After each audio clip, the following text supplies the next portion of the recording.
Good afternoon, all. Good afternoon, ma'am.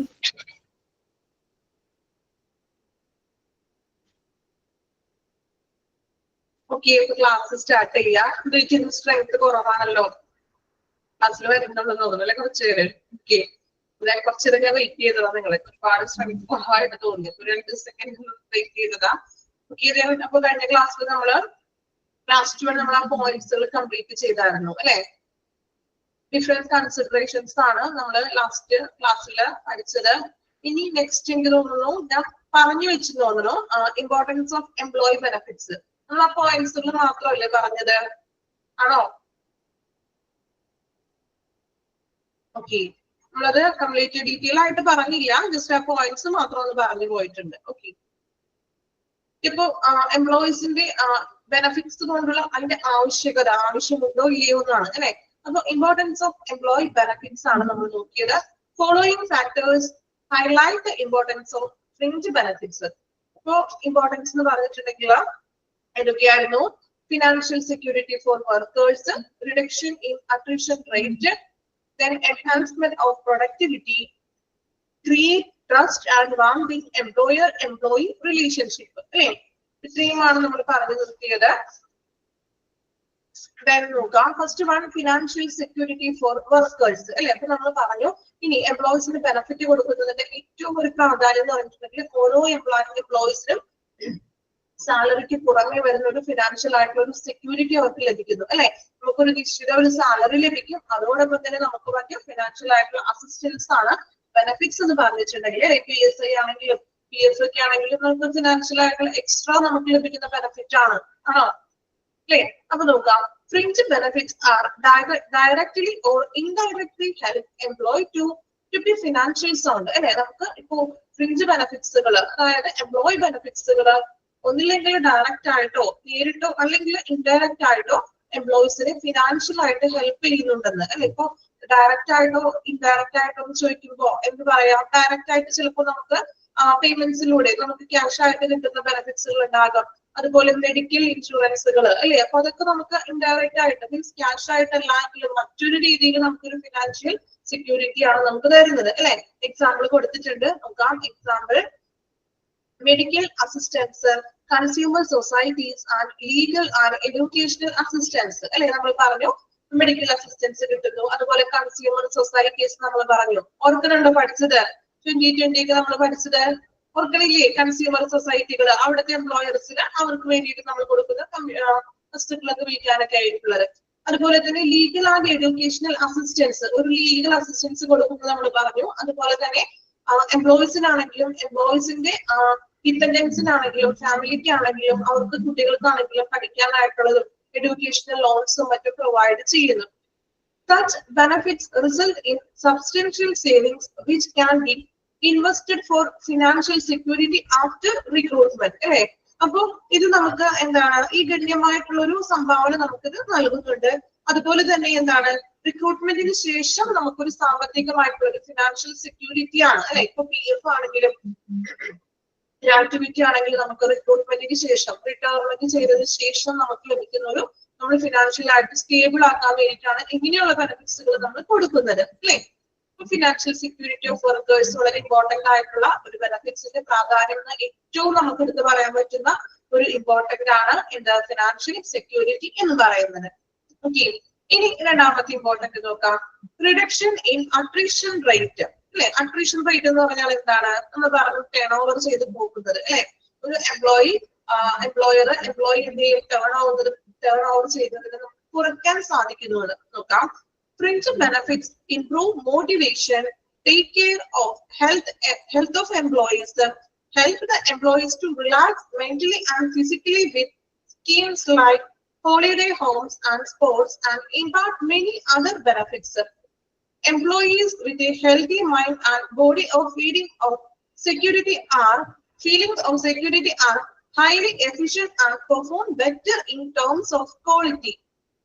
Motivated workers are enthusiastic to improve their abilities and work and knowledge. All these factors have a positive effect on productivity. എന്താണ് പറയുന്നത്? ഒരുമിച്ച് ഞാൻ വായിച്ചതാണ് കേട്ടോ, പറഞ്ഞു തരാം. അതായത് പറയുന്നത് സോറി, ഞാൻ വായിച്ചത് മൂന്നാമത്തെ പോയിന്റ് ആണെന്ന് തോന്നുന്നു അല്ലേ? ആണോ?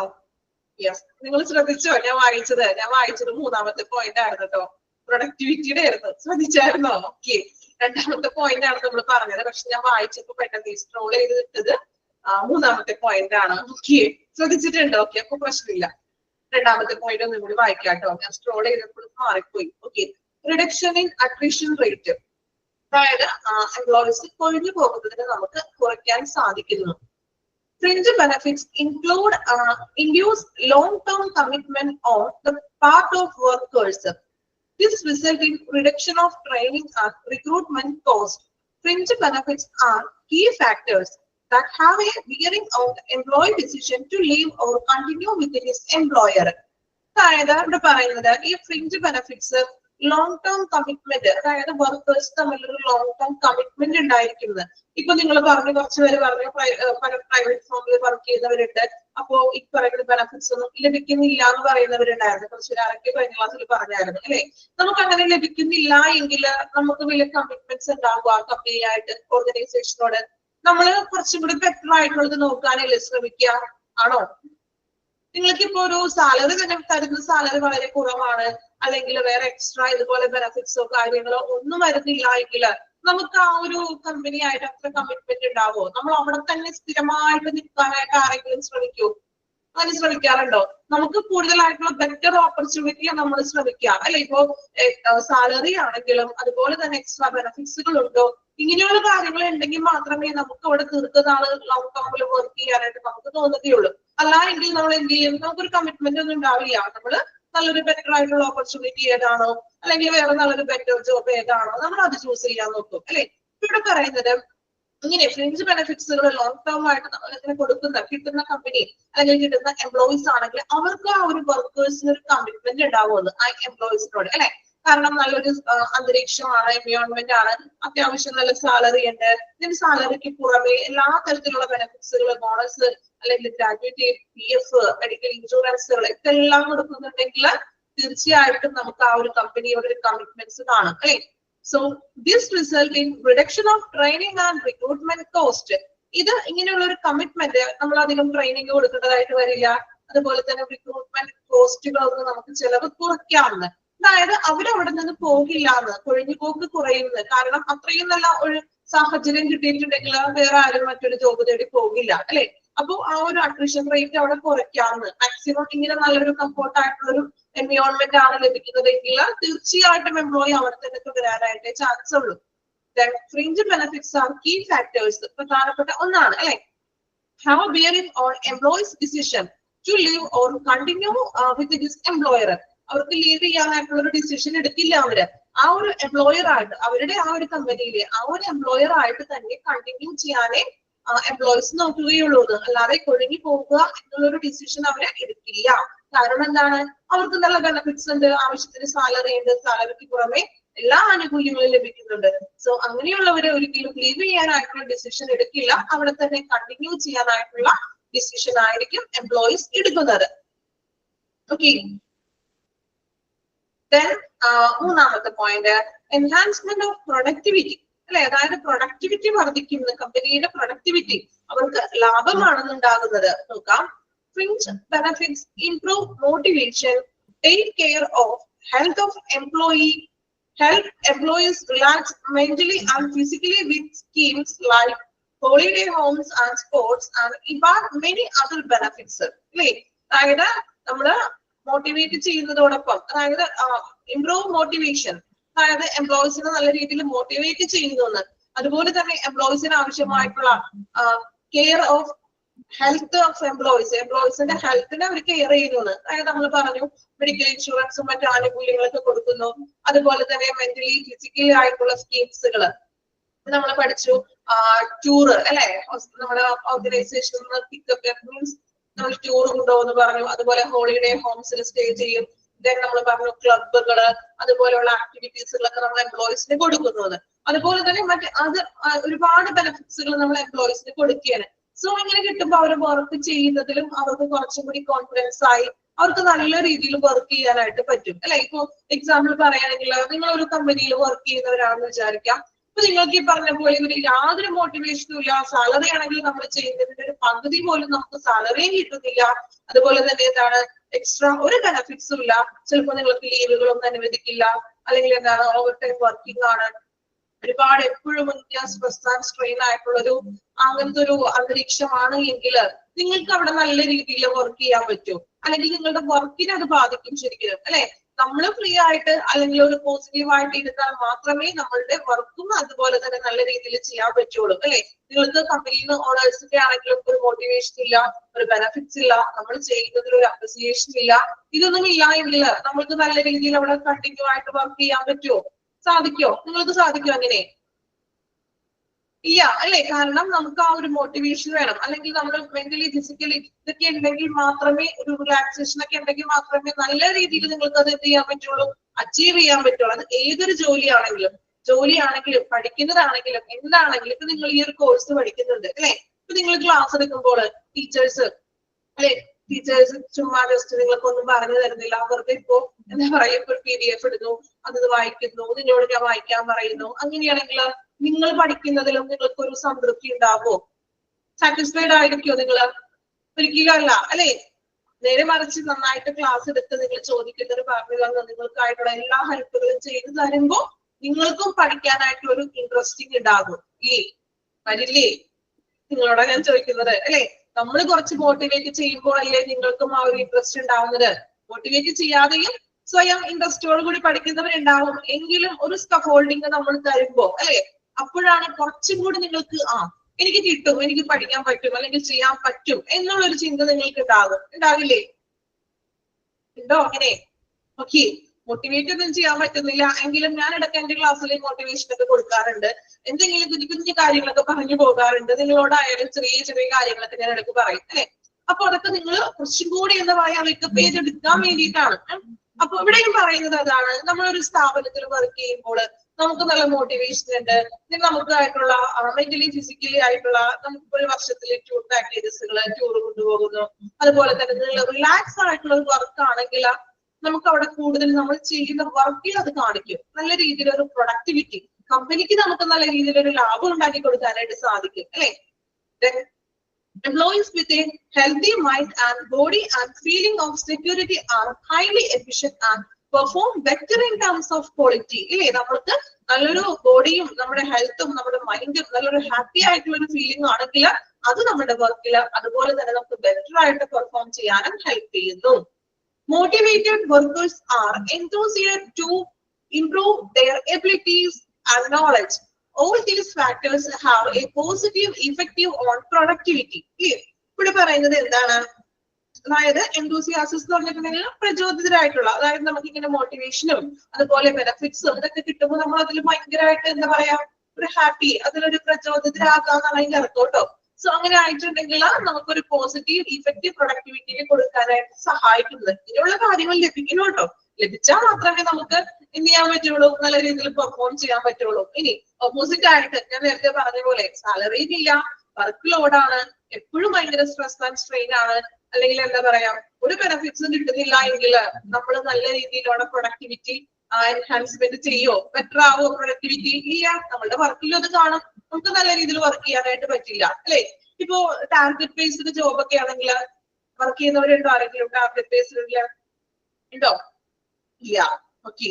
ടാർഗറ്റ് ബേസ്ഡ് ജോബ് ആണെങ്കിലൊക്കെ അവർക്ക് ഇതുപോലെ ഒരു മാസത്തിൽ ഇത്ര ടാർഗറ്റ് പിടിക്കണം എന്നൊക്കെ ഉണ്ടാവും.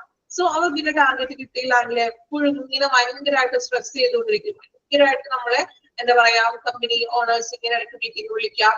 അപ്പൊ അറ്റ് ആ ടൈമിലൊക്കെ നമുക്ക് ഒരിക്കലും എന്താ പറയാ ഒരു നല്ല രീതിയിൽ ബെറ്റർ ആയിട്ട് പെർഫോം ചെയ്യാനായിട്ട് സാധിക്കില്ല അല്ലെ.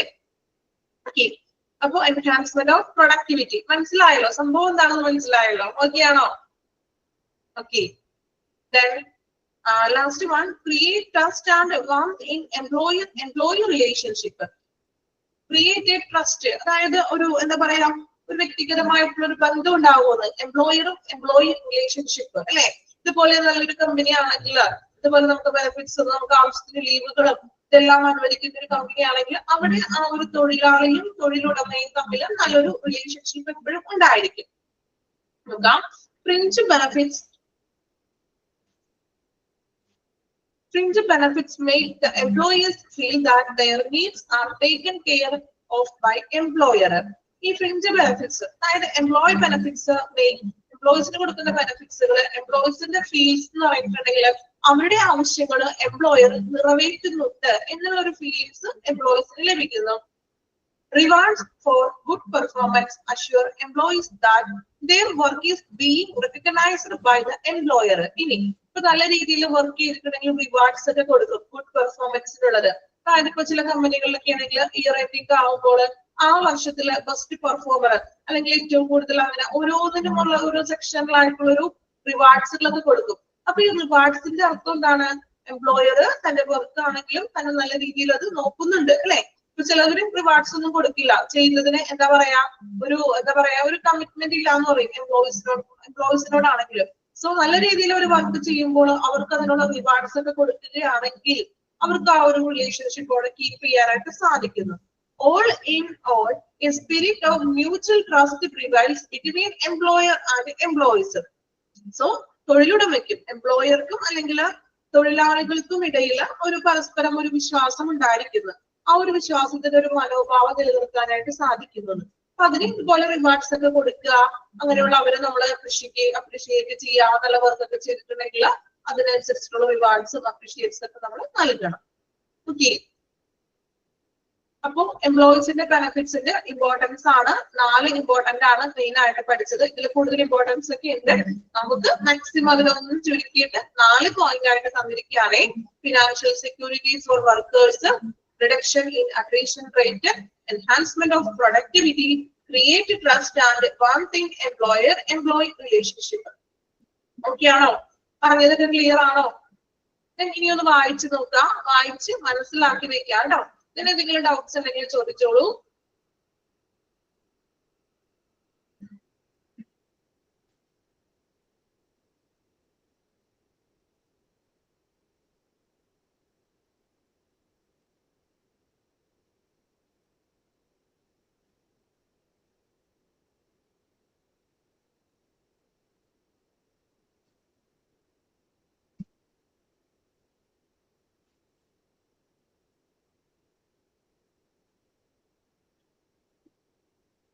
മനസ്സിലാക്കി വായിക്കാത്ത പോയിന്റ്സുകള് ഇത് ബൈ ഹാർട്ട് ഒന്നും പഠിക്കാനില്ല. ആ മെയിൻ പോയിന്റുകൾ ഡാർക്കൻ ചെയ്തിട്ടുണ്ടല്ലോ, ആ മെയിൻ പോയിന്റുകൾ നിങ്ങളത് ബൈ ഹാർട്ട് ചെയ്ത് പഠിക്കുക. then അതിന്റെ ഉള്ളിൽ എന്താണ് വരുന്നത് നിങ്ങൾ തന്നെ സ്വയം വായിച്ച് നിങ്ങളുടേതായ രീതിയിൽ മനസ്സിലാക്കി വെക്കുക.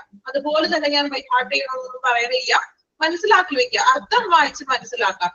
then എക്സാമിന് നിങ്ങൾക്ക് ഓപ്ഷൻ ഉണ്ടല്ലോ, അറ്റ്ലീസ്റ്റ് വായിച്ച് മനസ്സിലാക്കിയ ഒരു വ്യക്തിക്കാണെങ്കിൽ അത് കാണുമ്പോൾ തന്നെ നിങ്ങൾക്ക് അത് കൃത്യമായിട്ടുള്ള ആൻസർ ടിക്ക് ചെയ്യാനായിട്ട് സാധിക്കും കേട്ടോ. മനസ്സിലാക്കി വായിക്കുക, നിങ്ങളുടേതായിട്ടുള്ള രീതിയിലോട്ട് അതിനെ ഷോർട്ട് ആക്കി കേട്ടോ, മനസ്സിലാക്കി വായിക്കുക കേട്ടോ.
ആ 4 പോയിന്റുകൾ ഒന്ന് അണ്ടർലൈൻ ചെയ്ത് വെച്ചേട്ടോ. മെയിൻ പോയിന്റുകൾ ഉണ്ടല്ലോ, financial security, reduction, enhancement, create trust, അതൊന്ന് അണ്ടർലൈൻ ചെയ്ത് വെക്കുക. ആ മെയിൻ പോയിന്റ്സുകൾ മാത്രം.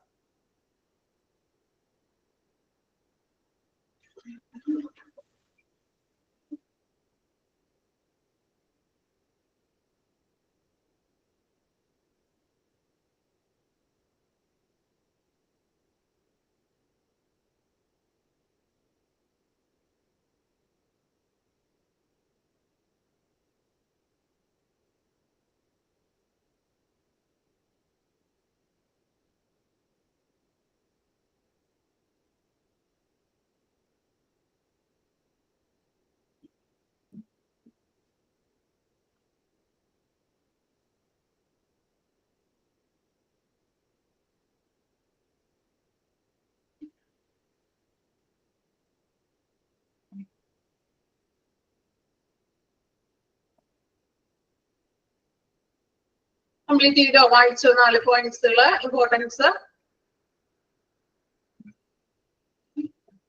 കംപ്ലീറ്റ് ചെയ്തു. ഓക്കെ.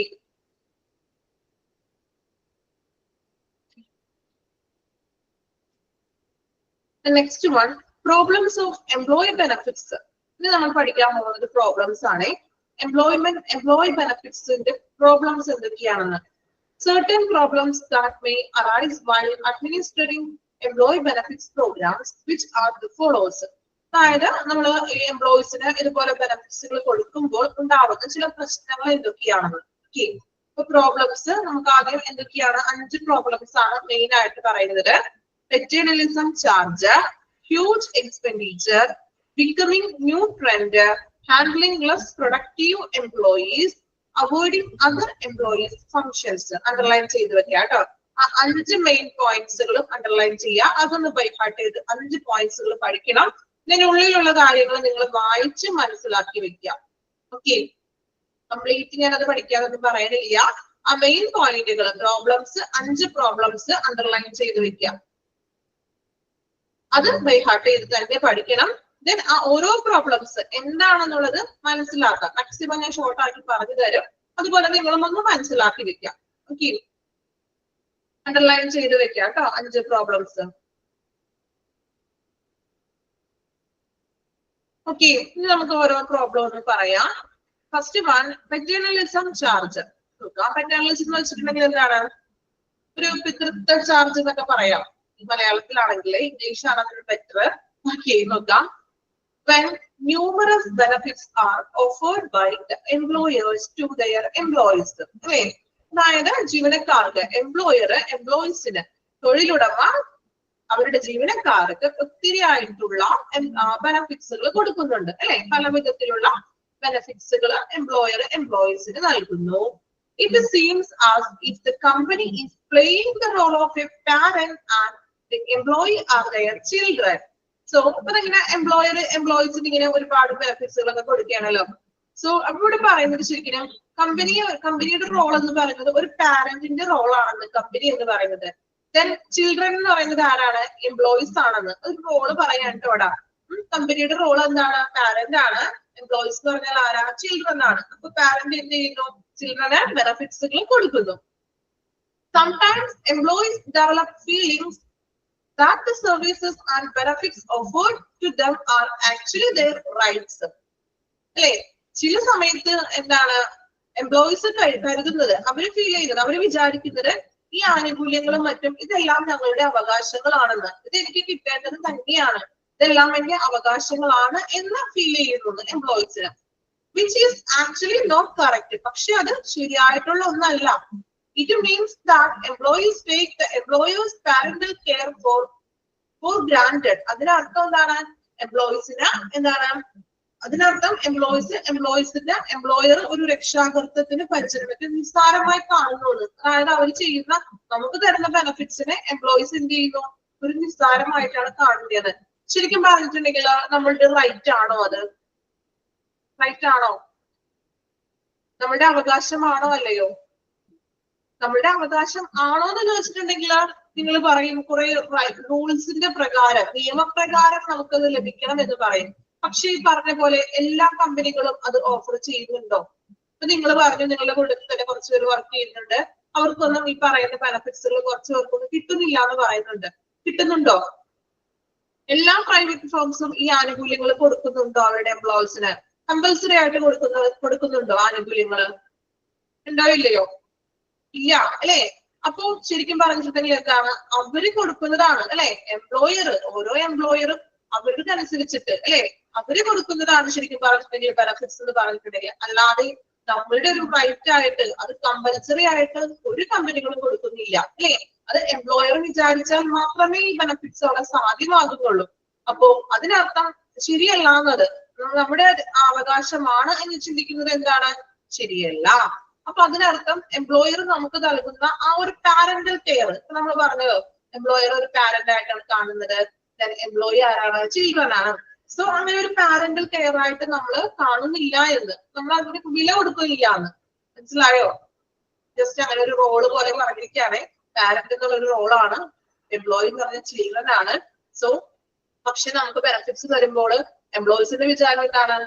ഇത് എനിക്ക് കിട്ടേണ്ടതാണ്, എന്റെ അവകാശമാണ്, പക്ഷെ അത് ശരിയായിട്ടുള്ളൊരു കാര്യമല്ലാന്ന്. അതിനർത്ഥം എന്താണ്? ആ തരുന്ന ബെനിഫിറ്റ്സിന് നമ്മൾ വില കൽപ്പിക്കുന്നില്ല എന്നതാണ്. ഓക്കെ, ക്ലിയർ ആയോ? വേർഡ്സുകളെ സെന്റൻസുകളെ നേരെ കിടക്കുന്ന സംഭവത്തിനെ കുറച്ച് വളച്ചൊടിച്ചിട്ട് തന്നിരിക്കുകയാണ്. നിങ്ങൾക്ക് വായിച്ചപ്പോ മനസ്സിലായി കാണുമല്ലോ ഇല്ലേ? ചില കാര്യങ്ങൾ അങ്ങനെയല്ലേ, കുറച്ചിത്തിരി എന്താ പറയാ വളച്ചൊടിച്ച് വെറൈറ്റി ആയിട്ട് പിടിക്കുന്ന ഒരു മെത്തേഡ് ഉണ്ട് അല്ലെ? അപ്പോ അതിന്റെ അർത്ഥം ഇത്രയേ ഉള്ളൂ, നമ്മള് അത് ബെനിഫിറ്റ്സ് തരുന്നതിന് വലിയ വക വെക്കുന്നില്ലാന്ന്, മൂല്യം കൊടുക്കണില്ലാന്ന്. മനസ്സിലായോ? ഇനി ഒന്ന് വായിച്ചു നോക്കി നിങ്ങൾ. ആ ഫസ്റ്റത്തെ മാത്രം ഒന്ന് വായിക്കാം കേട്ടോ. ഇത് ഞാനേ ഓരോന്ന് വായിപ്പിക്കുന്നത് അല്ലെങ്കിൽ നിങ്ങൾക്ക് കൺഫ്യൂഷൻ വരും. വായിച്ചത് അപ്പൊ തന്നെ ഒന്ന് ക്ലിയർ ആക്കണം. ഓക്കെ, ആദ്യത്തെ മെറ്റീരിയലിസം ചാർജ് വായിച്ചു നോക്കുക കേട്ടോ. എന്നിട്ട് നമ്മൾ പറഞ്ഞ സംഭവങ്ങളൊക്കെ തന്നെ അല്ലേ, ഒന്ന് നോക്കിയൊന്ന്.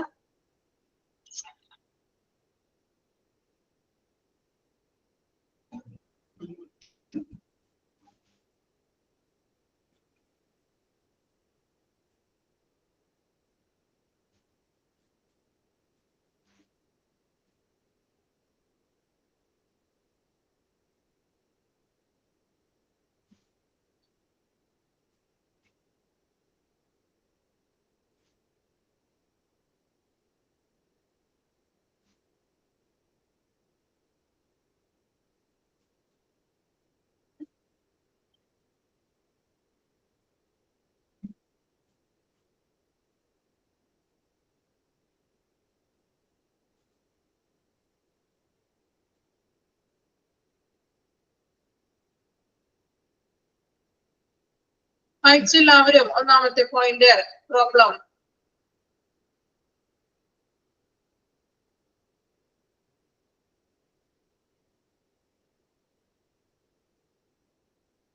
ക്ലിയർ ആണോ വായിച്ചിട്ട്?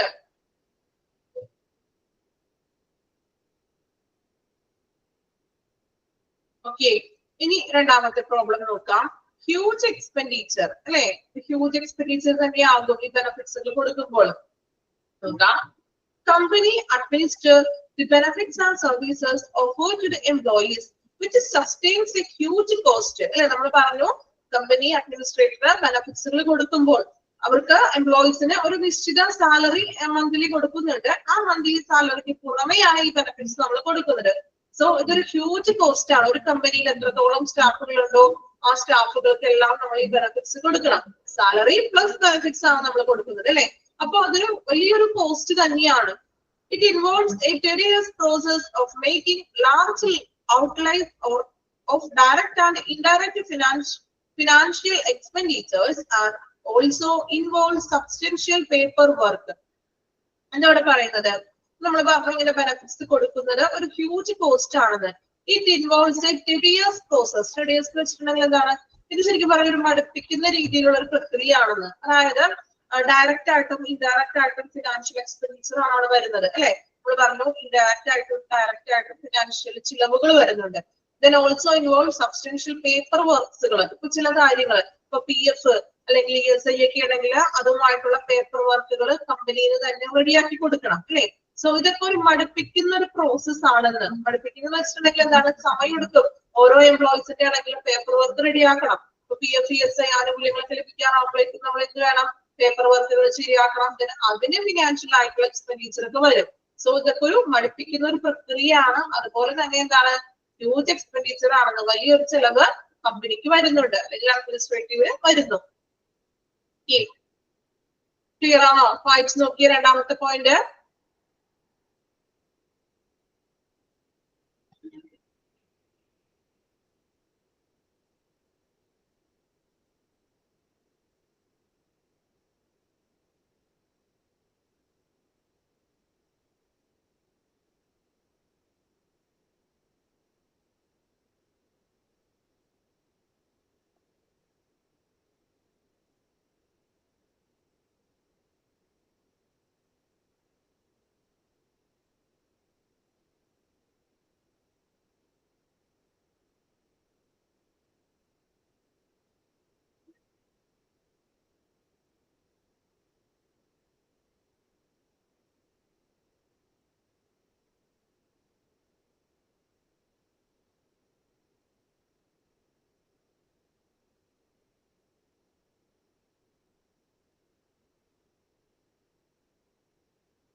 കംപ്ലീറ്റ് ചെയ്തോ? രണ്ടാമത്തെ പോയിന്റ് വായിച്ചോ? Huge expenditure.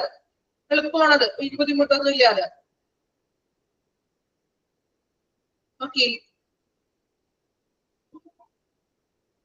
മൂന്നാമത്തെ നോക്കാം. ബിക്കമിങ് ന്യൂ ട്രെൻഡ് നോക്കാം. When a company offers certain benefits and services to its employees, it establishes a process of competition in other companies as well. And in order to prove themselves as better, other companies also start providing these benefits. Some of the benefits which are previously unknown but now have become common are credit unions and severance pay. താഴെ പറയുന്നത് നോക്കാം. Become new trend. When a company offers certain benefits and services to its employee. ഇപ്പൊ ഒരു company അവിടെയുള്ള സ്റ്റാഫുകൾക്ക്, ആ കമ്പനിയിലെ എംപ്ലോയീസിന് certain ആയിട്ടുള്ള ബെനഫിറ്റ്സുകളും സർവീസസുകളൊക്കെ, സേവനങ്ങളാണെങ്കിലും ബെനഫിറ്റ്സുകളൊക്കെ provide ചെയ്യുന്നുണ്ട് അല്ലെ. അപ്പൊ വാഗ്ദാനം ചെയ്യുമ്പോൾ അതുപോലെ തന്നെ മറ്റു കമ്പനികളും എന്ത് ചെയ്യാൻ തുടങ്ങും? ബെനഫിറ്റ്സുകൾ കൊടുക്കാൻ തുടങ്ങും അല്ലെ. കാരണം എന്താണ്? ആ കമ്പനിയിൽ നല്ല ബെനഫിറ്റ്സ് കാര്യങ്ങളൊക്കെ ഉണ്ട്. സോ അവിടെ എംപ്ലോയീസിന്റെ അവരൊന്നും ചെയ്യണില്ല, നല്ല രീതിയിൽ പ്രൊഡക്ടിവിറ്റി ഒക്കെ ലഭിക്കുന്നത് കാണുമ്പോൾ എന്ത് ചെയ്യും? മറിച്ച് മറ്റൊരു കമ്പനിയും ഇതുപോലെ തന്നെ എന്ത് ചെയ്യും? ആ കമ്പനി കൊടുക്കുന്നത് പോലെ തന്നെ ബെനഫിറ്റ്സുകളും മറ്റും കൊടുക്കാൻ തുടങ്ങും. സോ അവിടെ ഒരു കോമ്പറ്റീഷനായി കമ്പനികൾ തമ്മിലൊരു കോമ്പറ്റീഷൻ ക്രിയേറ്റ് ചെയ്യുന്നു. അതുപോലെ തന്നെ സ്വയം മികച്ചതാണെന്ന് ഓരോ കമ്പനിയും ഞങ്ങളാണ് കുറച്ചുകൂടി ബെറ്റർ എന്ന് തെളിയിക്കാനായിട്ട് മറ്റു പുതിയ പുതിയ ആനുകൂല്യങ്ങളും മറ്റും എന്ത് ചെയ്യാൻ തുടങ്ങും? കൊടുക്കാനായിട്ട് തുടങ്ങുന്നു. Some of benefits which are previously unknown. ചില ബെനഫിറ്റ്സുകളൊക്കെ ചിലപ്പോൾ പഴയ കാലത്ത് കൊടുത്തിരുന്ന ബെനഫിറ്റ്സുകൾ ഉണ്ടാവും, പക്ഷെ അതിപ്പോ കോമൺ ആയിട്ട് എല്ലാവരും ആ ബെനഫിറ്റ്സുകൾ ഒരേപോലെ കൊടുക്കാനായിട്ട് തുടങ്ങുന്നു. ആ ക്രെഡിറ്റ് യൂണിയൻസ് ആണ് സെവറൻസ് പേ. യൂണിയൻസുകൾ വഴിയോ അല്ലെങ്കിൽ ഇതുപോലെ തന്നെ സെവറൻസ് പേ എന്ന് പറഞ്ഞിട്ടുണ്ടെങ്കിൽ എന്താണ്? എംപ്ലോയർ നമ്മൾ ഇപ്പോ ജോലിയിൽ നിന്ന് ടെർമിനേറ്റ് ചെയ്യുമല്ലോ, ഇപ്പോ അല്ലെങ്കിൽ ഒരു ടെർമിനേറ്റ് ചെയ്ത് കഴിയുമ്പോഴോ ടെർമിനേറ്റ് ചെയ്യുമ്പോഴോ ലഭിക്കുന്ന സേവനങ്ങൾ എന്നിങ്ങനെയുള്ള പല രീതിയിലുള്ള എന്താണ് ബെനഫിറ്റ്സുകൾ കൊടുക്കാനായിട്ട് ഓരോ കമ്പനികളും തുടങ്ങുന്നു. ഒരു കമ്പനി കൊടുക്കുമ്പോൾ അത് അറിഞ്ഞ് മറ്റൊരു കമ്പനികളും ഒരു മത്സര കോമ്പറ്റീഷൻ പോലെ ആകുന്നു. വായിച്ചു നോക്കാം കേട്ടോ മൂന്നാമത്തെ point.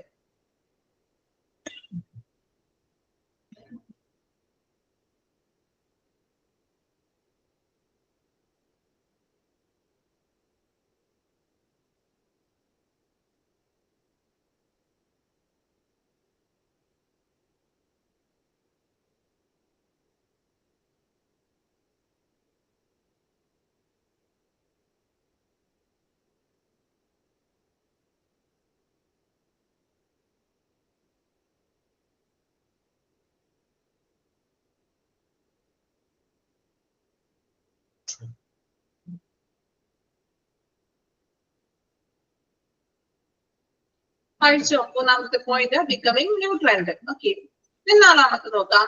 Handling less productive employees. Handling less productive, ഉത്പാദനക്ഷമത കുറഞ്ഞ എംപ്ലോയീസിനെ കൈകാര്യം ചെയ്യുക. അതായത് അധികം എന്താ പറയാ, ഒരുപാട് പെർഫോമൻ ലാഭത്തെ ടൈപ്പ് എംപ്ലോയീസിനെ നമ്മൾ കൈകാര്യം ചെയ്യുന്നു. നോക്കാം. Less productive employees or the employees who are unable to do much fruitful work for the company. അതായത് ഒരു ലെസ് പ്രൊഡക്റ്റീവ് ആയിട്ടുള്ള എംപ്ലോയീസ്, ഭയങ്കര ആക്റ്റീവ് ആയിട്ട് അല്ലെങ്കിൽ കമ്പനിക്ക് വേണ്ടി ഫ്രൂട്ട്ഫുൾ ആയിട്ടുള്ള വർക്ക്, നല്ല രീതിയിൽ വർക്ക് ചെയ്യാൻ കഴിയാത്തവര് stay in their jobs just because the fact that the company provides a lot of benefits and services to its employees. അങ്ങനെയുള്ള എംപ്ലോയീസ് ആണെങ്കിലും അവരും കൂടുതൽ അവിടെ തന്നെ പിടിച്ചു നിൽക്കാൻ ശ്രമിക്കുന്നു. കാരണം എന്താണ്? Company provide lot of benefit services to its employees.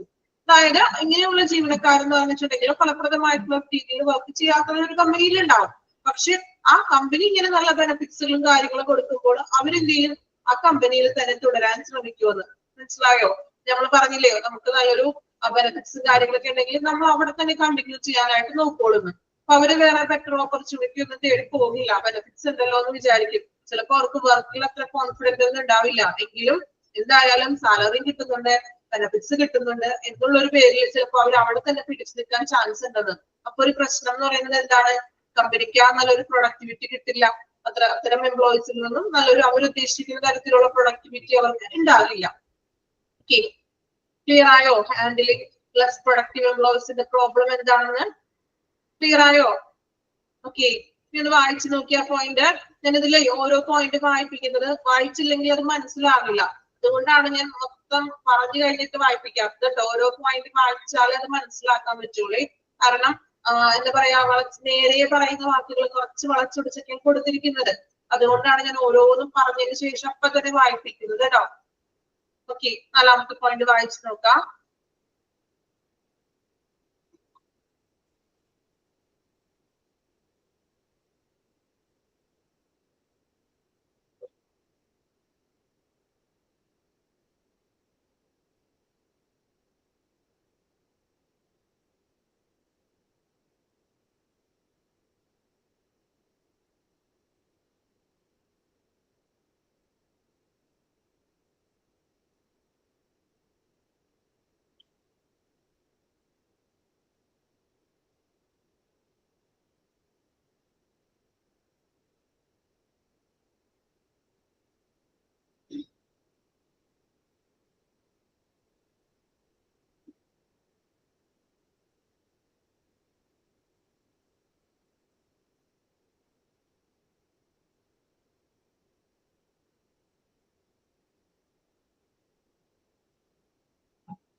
Okay, clear ആണല്ലോ നാലാമത്തെ പോയിന്റ്. ഇനി അഞ്ചാമത്തെ പോയിന്റ് നോക്കാം.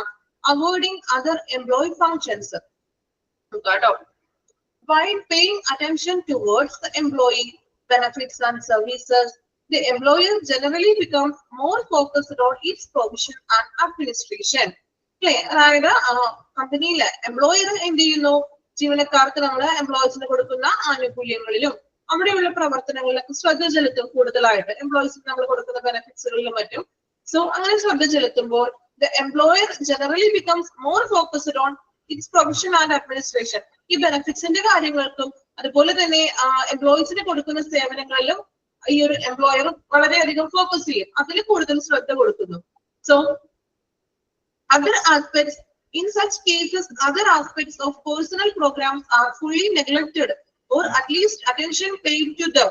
അപ്പോ ഈ ബെനിഫിറ്റ്സിൽ കൂടുതൽ അദ്ദേഹം ശ്രദ്ധ കേന്ദ്രീകരിക്കുന്നതിനാൽ പേഴ്സണൽ പ്രോഗ്രാംസിന് അത്ര ഫുൾ ആയിട്ടുള്ളൊരു നെഗ്ലക്റ്റഡ്, അതിനൊക്കെ മാക്സിമം ഒഴിവാക്കുമെന്ന്.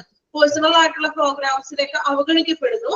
മറിച്ച് എന്താണ്, ഈ ബെനിഫിറ്റ്സിനാണ് അദ്ദേഹം കൂടുതൽ ഇമ്പോർട്ടൻസ് കൊടുക്കുന്നത്.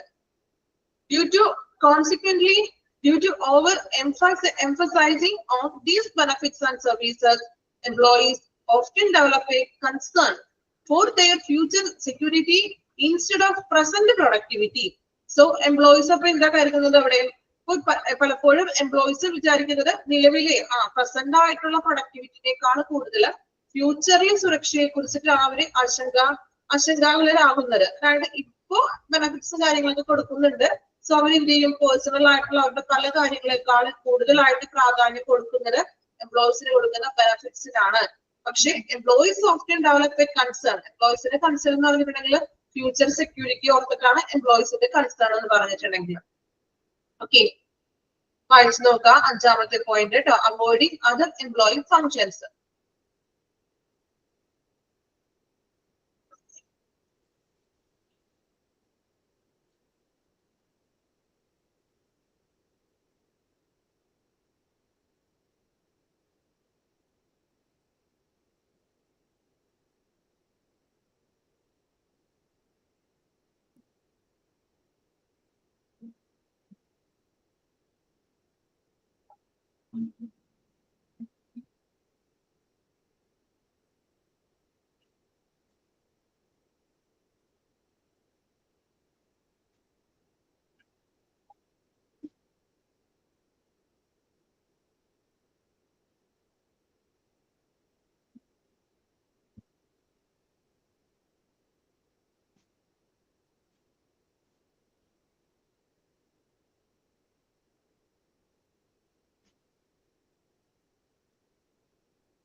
വായിച്ചോ, കംപ്ലീറ്റ് ചെയ്ത അഞ്ചാമത്തെ പോയിന്റ്. ഓക്കെ, നമ്മള് പ്രോബ്ലംസ് ആണ് നോക്കിയത്. പ്രോബ്ലംസ് ഓഫ് എംപ്ലോയി ബെനിഫിറ്റ്സ് എന്തൊക്കെയായിരുന്നു problems? Paternalism charge, huge expenditure, becoming new trend, handling less productive employees, avoiding other employee functions. 5 കാര്യങ്ങളാണ് നോക്കിയത്. Then ഇനി ഒരു പ്രാവശ്യം നിങ്ങളൊന്ന് ടോട്ടൽ ആയിട്ട് എല്ലാ 5 പോയിന്റ്സും ഒന്ന് വായിച്ചു നോക്കാം. ഒരു പ്രാവശ്യം കേട്ടോ. നമ്മൾ ഓരോന്നും വായിച്ചില്ലേ? ഇതൊന്ന് കംപ്ലീറ്റ് ആയിട്ടൊന്ന് 5 പോയിന്റും ഒന്ന് വായിച്ചു നോക്കാം.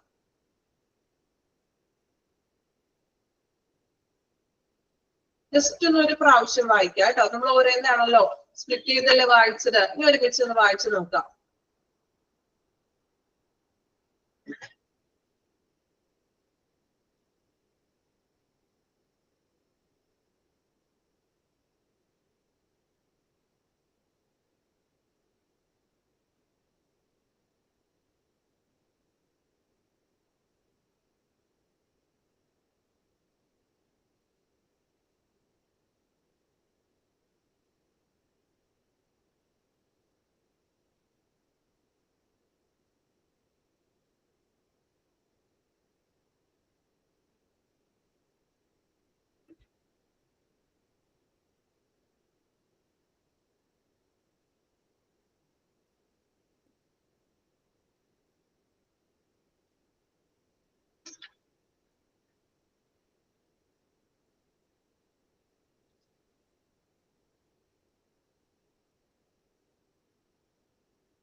അഞ്ച് പോയിന്റ്സ് ഒരു പ്രാവശ്യം വായിക്കാം കേട്ടോ.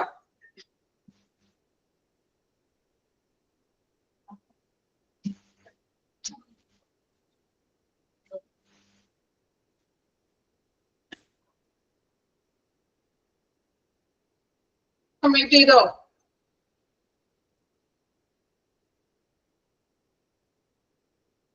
പെട്ടെന്ന് വായിച്ച് കംപ്ലീറ്റ് ചെയ്യാം കേട്ടോ. എവിടെയെങ്കിലും ഡൗട്ട്സ് ഉണ്ടെങ്കിലൊക്കെ ഒന്ന് ക്ലിയർ ചെയ്ത് പോകാൻ വേണ്ടിയിട്ടാണ്. നമ്മൾ പറഞ്ഞു കഴിഞ്ഞു, ഓരോന്നും ഞാൻ വായിപ്പിച്ചു. എങ്കിലും ഒന്നൊരു പ്രാവശ്യം ഒന്ന് ഓടിച്ചിട്ടൊന്ന് വായിച്ചു നോക്കാം.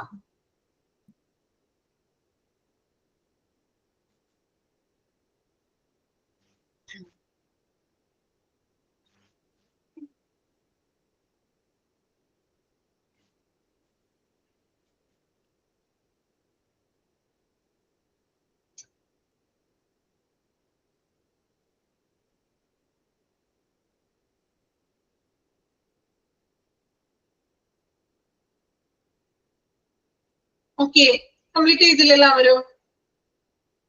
കംപ്ലീറ്റ് ചെയ്തോ? ഓക്കെ. അപ്പൊ നമ്മൾ ഈ ബെനഫിറ്റ്സിന്റെ ആ ഒരു സെക്ഷൻ ഇവിടെ കഴിഞ്ഞിട്ടില്ല. നമ്മൾ എടുക്കുന്നതിൽ ആ ഒരു കുഞ്ഞ് സെക്ഷൻ കഴിഞ്ഞിട്ടുണ്ട്.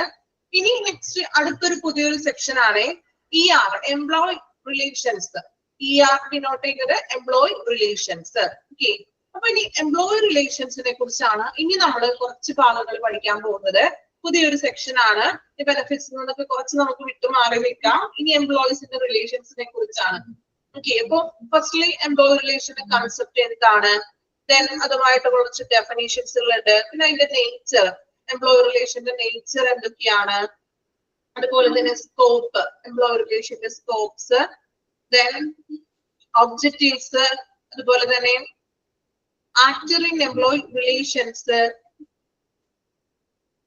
Factors influencing employee relation influence ചെയ്യുന്ന ഫാക്ടറുകൾ, അതുപോലെ തന്നെ അപ്രോച്ചസ്. അങ്ങനെ ഇനി കുറച്ച് സെക്ഷൻ നമ്മൾ പഠിക്കാൻ പോകുന്നത് എംപ്ലോയ് റിലേഷൻസിനെ കുറിച്ചാണ്. പുതിയൊരു സെക്ഷനിലോട്ടാണ് ഇനി നമ്മൾ കടക്കാൻ പോകുന്നത് കേട്ടോ.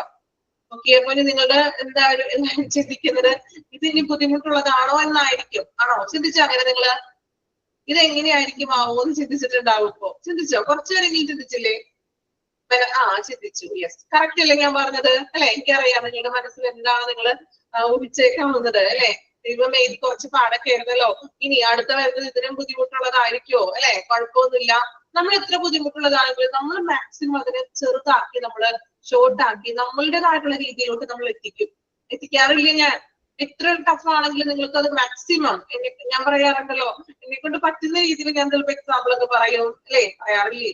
എങ്കിലും നിങ്ങൾക്കത് മനസ്സിലാവുള്ളൂ. ഒരുപാട് ഞാൻ ഇങ്ങനെ വലിച്ചു വാരി തിയററ്റിക്കൽ ആയിട്ട് പറഞ്ഞിട്ടുണ്ടെങ്കിൽ നിങ്ങൾക്കത് മനസ്സിലാകില്ല. കാരണം അതിന്റെ ഒരു എന്താ പറയാ, ആ ഒരു ടോൺ അങ്ങനെയാണ് കേട്ടോ. കാരണം ഇതിന്റെ നമ്മള് ചില കാര്യങ്ങളെ ഡയറക്റ്റ് ആയിട്ട് എഴുതൂല, അത് ഇൻഡയറക്റ്റ് ആയിട്ട് വളഞ്ഞ വഴിയിൽ വേറെ വളച്ചൊടിച്ചൊക്കെയാണ് എഴുതിയിരിക്കുന്നത് അല്ലെ.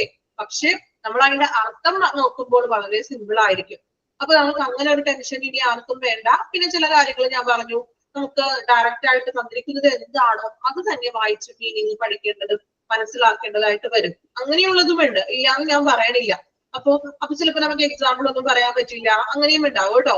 മാക്സിമം ഞാൻ എക്സാമ്പിൾ ഒക്കെ വെച്ച് നിങ്ങൾക്ക് ഏറ്റവും എത്ര ബുദ്ധിമുട്ടാണെങ്കിൽ നമുക്ക് ഏറ്റവും ഷോർട്ട് ആക്കിയിട്ട് നമുക്ക് പഠിച്ചെടുക്കാൻ പറ്റുന്ന രീതിയിലോട്ട് നമുക്ക് എത്തിക്കാം. ഓക്കെ, നോക്കാം. എംപ്ലോയി റിലേഷൻസ്, അതിന് നമ്മൾ ER എന്നാണ് ഡിനോട്ട് ചെയ്യുന്നത്. ജസ്റ്റ് നമുക്കൊന്ന് സ്റ്റാർട്ട് ചെയ്ത് വെക്കാം, എന്നിട്ട് നമുക്ക് അടുത്ത ക്ലാസ്സിൽ അതിന്റെ ബാക്കി എടുക്കാം. ഒന്ന് സ്റ്റാർട്ട് ചെയ്ത് തരാം കേട്ടോ. എംപ്ലോയി റിലേഷൻസ്, അപ്പൊ നമ്മൾ പറഞ്ഞു ഈ എംപ്ലോയിയും എംപ്ലോയറും തമ്മിൽ റിലേഷൻസ് ഉണ്ടോ? നിങ്ങളോടാണ് ഞാൻ ചോദിക്കുന്നത്, റിലേഷൻ ഉണ്ടോ? എന്നിട്ട് നമുക്കിത് പഠിക്കാൻ പറ്റുള്ളൂ. ഉണ്ട് അല്ലെ? നമ്മൾ പറഞ്ഞു എങ്ങനെയാ റിലേഷൻ ഉള്ളത്? ഇങ്ങനെ ബെനിഫിറ്റ്സുകളൊക്കെ കൊടുക്കുന്നു, ഒരു പാരന്റിന്റെ റോളാണ് അല്ലെ, ഇതൊക്കെ നമ്മൾ പഠിച്ചു. എംപ്ലോയർ എന്ന് പറഞ്ഞാൽ ആരാണ്? പാരന്റ് ആണ്. എംപ്ലോയി എന്ന് പറഞ്ഞാലോ ചിൽഡ്രൻ ആണ് അല്ലെ. അപ്പൊ അവർ രണ്ടുപേരും തമ്മിൽ എന്താണ്? നല്ലൊരു റിലേഷൻ ഉണ്ട് അല്ലെ. അപ്പൊ നോക്കാം എംപ്ലോയി റിലേഷൻസ്. ഇനി കൺസെപ്റ്റ് ആണ് നമ്മൾ എന്താണ് ഈ എംപ്ലോയി റിലേഷൻസ് എന്നുള്ള കൺസെപ്റ്റ് നോക്കാം. Concept of employee relations. Employee relations are known by different names. Employee relations തന്നെ പല പേരുകളിൽ അറിയപ്പെടുന്നുണ്ട്. എന്തൊക്കെയാണെന്നാണ് ആ ഡയറക്റ്റ് ചെയ്ത് എഴുതിയിരിക്കുന്നത്. ഞാൻ വായിക്കുമ്പോൾ നിങ്ങൾ അണ്ടർലൈൻ ചെയ്ത് പോകണം കേട്ടോ. Such as industrial relations, underline ചെയ്യാം. Labor management relations, അണ്ടർലൈൻ ചെയ്യാം കേട്ടോ. ആൻഡ് ലേബർ റിലേഷൻസ് കണ്ടോ, 3 പേരുകളിലും ഈ ഒരു എംപ്ലോയി റിലേഷൻസ് അറിയപ്പെടുന്നു. ഏതൊക്കെയാണ്? Industrial relations, labour management relations and labour relations. Okay, in different പ്ലേസസിൽ, ഓരോ പ്ലേസസിലും നമ്മൾ പല രീതിയിൽ നമുക്ക് അതിനെ പറയാവുന്നത്. ഇപ്പോ ഇൻഡസ്ട്രിയൽ റിലേഷൻ എന്ന് പറയാം, വേണമെങ്കിൽ നമുക്ക് ലേബർ റിലേഷൻസ് എന്നൊക്കെ വിളിക്കാം. ഓക്കെ, 3 പേരുകൾ അണ്ടർലൈൻ ചെയ്തല്ലോ. Okay, then it is distinguished by prompt changes, industrial turbulences and unfolding philosophies, both nationally and internationally, and hence represents one of the most intricate challenges for the modern industrial society. It is a constantly changing process that is based on societal patterns, the economic system and the political organization of the country. എന്തെങ്കിലും മനസ്സിലായോ? ഒന്നും മനസ്സിലാക്കില്ല എന്നറിയാം. മനസ്സിലായോ എന്തെങ്കിലും? അതുകൊണ്ടാണ് ഞാൻ ഒറ്റയടിക്ക് വായിച്ചു പോയത്. നിങ്ങൾക്ക് ഒന്നും ക്ലിക്ക് ആയിട്ടില്ല. ഓക്കെ, പറയാം. കുറച്ച് കടുകട്ടി വേർഡ്സുകൾ അല്ലെ, വായിൽ കടിച്ചപ്പൊട്ടാത്ത കുറച്ച് വാക്കുകളൊക്കെയാണ് തന്നിരിക്കുന്നത്. നോക്കാം. അപ്പൊ നമ്മൾ പഠിച്ചു എംപ്ലോയി റിലേഷൻസിന് 3 പേരുകളിലാണ് അറിയപ്പെടുന്നത് പഠിച്ചു. ഇനി എന്താണ് എംപ്ലോയി റിലേഷൻ എന്ന് പറയുന്നത് എന്നാണ് പറഞ്ഞിരിക്കുന്നത്. അപ്പൊ അതിലുള്ളത് പോലെ തന്നെ നമുക്ക് ഏകദേശം വെച്ച് നമുക്ക് പറയാം. It is distinguished the prompt changes, industrial turbulences. Industrial turbulences എന്ന് പറഞ്ഞാൽ എന്താണ്? അതായത് എന്താണ് നമ്മൾ പറയില്ലേ, ഇപ്പോ വ്യാവസായികമായിട്ടുള്ള എന്തെങ്കിലും പ്രശ്നങ്ങളോ അങ്ങനെ ചെറിയ പ്രക്ഷുബ്ധങ്ങൾ എന്നൊക്കെ പറയും മലയാളത്തിൽ. പ്രോപ്പർ മലയാളത്തിലെ പ്രക്ഷുബ്ധങ്ങൾ എന്ന് പറയും. അത്രയും നമുക്ക് വേണ്ട. എന്തെങ്കിലും തർക്കങ്ങളോ വ്യാവസായികമായിട്ടുള്ള അങ്ങനെയുള്ള കാര്യങ്ങൾ ഇവിടെ പറയുന്നത് നോക്കി. നാഷണലി ആൻഡ് ഇന്റർനാഷണലി, അതായത് ദേശീയമായിട്ടുള്ളതും ദേശീയമായിട്ടുള്ളതും ഇന്റർനാഷണൽ അന്തർദേശീയമായിട്ടുള്ള കുറെ മാറ്റങ്ങള്, അതുപോലെ തന്നെ ഇതുപോലെ വ്യാവസായികമായിട്ടുള്ള ടർബുലൻസസ്, ഇങ്ങനെ പ്രക്ഷുബ്ധങ്ങള് അല്ലെങ്കിൽ എന്താണ് തർക്കങ്ങളോ അങ്ങനെയുള്ള കാര്യങ്ങള്. ഇനിയിപ്പോ അതുപോലെ തന്നെ ഫിലോസഫിക്കൽ തോട്ട്സുകള്, അതായത് എന്താണ് ഫിലോസഫീസ്, തത്വചിന്തകള്, ഇങ്ങനെ വ്യാവസായികമായിട്ടുള്ള കുറെ തത്വചിന്തകള് എന്നിവയാലൊക്കെ ഡിസ്റ്റിങ്ക്യൂഷ് ചെയ്തിരിക്കുന്ന വേർതിരിച്ചിരിക്കുന്ന ഒന്നാണ് റിലേഷൻ എന്ന് പറഞ്ഞിട്ടുണ്ടെങ്കിൽ. ആൻഡ് പിന്നെ പറയുന്നത് എന്താണ്? ഈ ഒരു ആധുനിക നമ്മളുടെ ഒരു മോഡേൺ വ്യാവസായികമായിട്ടുള്ള മോഡേൺ ഇൻഡസ്ട്രിയൽ സൊസൈറ്റിയിൽ, അതായത് ആധുനികമായിട്ടുള്ള നമ്മളുടെ ഈ ഒരു വ്യാവസായികമായിട്ടുള്ള സങ്കീർണമായിട്ടുള്ള വെല്ലുവിളികൾ നമ്മൾ നേരിടേണ്ടി വരുന്നുണ്ട് അല്ലെ. ഒരു വ്യവസായം, ഒരു ഓർഗനൈസേഷൻ എന്ന് പറയുമ്പോൾ അവിടെ ഒത്തിരി ചലഞ്ചസും കാര്യങ്ങളൊക്കെ നമ്മൾ നേരിടേണ്ടി വരുന്നു അല്ലെ. Challenges for the modern industrial society. ഇന്ന് മോഡേൺ സൊസൈറ്റിയിൽ നമ്മൾ ഒരുപാട് ചലഞ്ചസുകൾ നേരിടേണ്ടി വരുന്നു. അതിനെല്ലാം പ്രതിനിധീകരിക്കുന്ന ഒന്നാണ് എംപ്ലോയി റിലേഷൻ എന്നാണ് ഇവിടെ പറയുന്നത്. ഇനി പറയുന്നത് ലാസ്റ്റ് വൺ പറയുന്നത്, it is constantly changing process that is based on societal patterns of the economic system and political organization of the country. ഇവിടെ പറയുന്നത് എന്താണ്? It is constantly changing process ആണെന്ന്. അതായത് ഇതൊരു മാറുന്ന ഒരു വ്യവസ്ഥയാണെന്ന്. ഇതിങ്ങനെ മാറിക്കൊണ്ടിരിക്കുന്നു ഈ വ്യവസ്ഥ.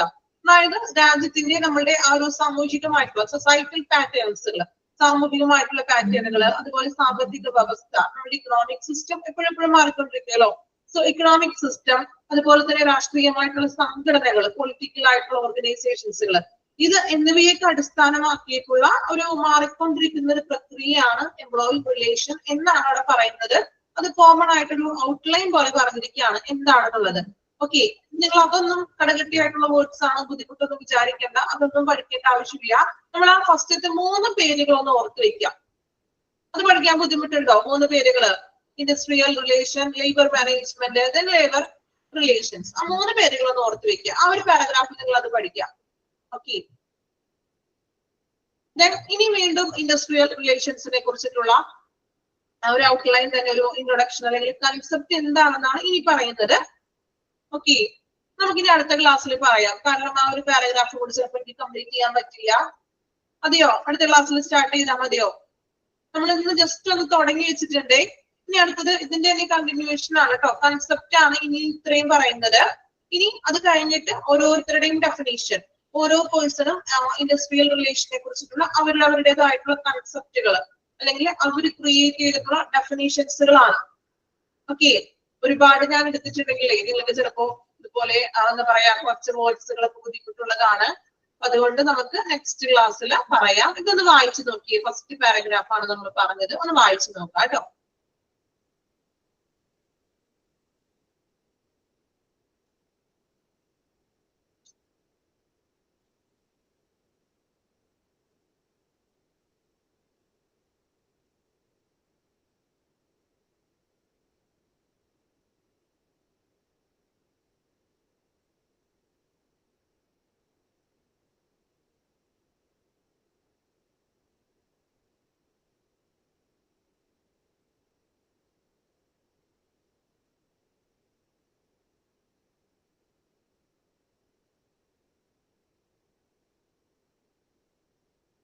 ഓക്കെ, വായിച്ച് കംപ്ലീറ്റ് ചെയ്തോ?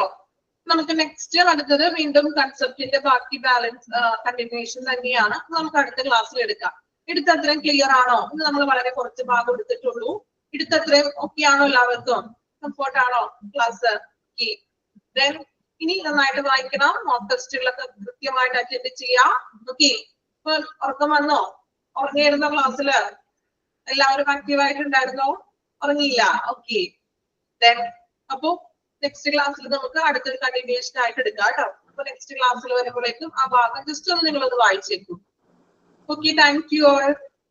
Thank you ma'am. Thank U.